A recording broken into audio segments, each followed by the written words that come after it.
Greetings, Trombonists at large. I am the Vagrant Trombone here today with a quick trombone tip.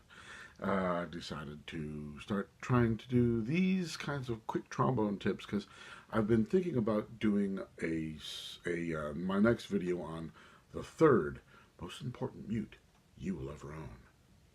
But I never seem to get it done, so instead I've just not been doing anything on this channel, and I've had some people who've missed me, so that's nice.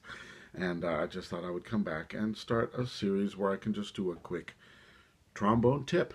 And perhaps this is more of a musical tip, but what I want to talk about today is knowing the melody. I was playing in a band, and the young fellow next to me kept on saying, "Oh, here's one I don't know."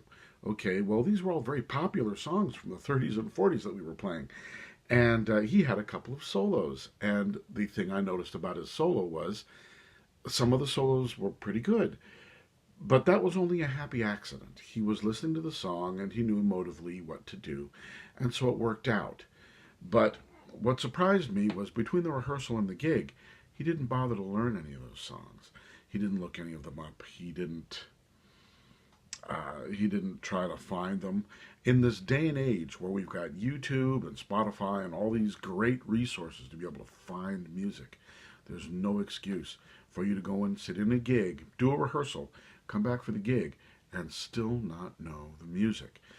If you are in a band and you sit down and you're playing some tunes and you see titles that you don't recognize or songs you don't know, look them up.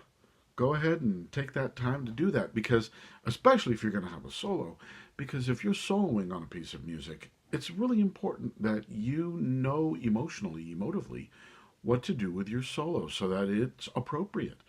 Again, oftentimes there's a lot of happy accidents where it just works out, but there are also times where there are unhappy accidents where it doesn't work out, and it's much less likely that you'll have a problem if you know better what you're doing.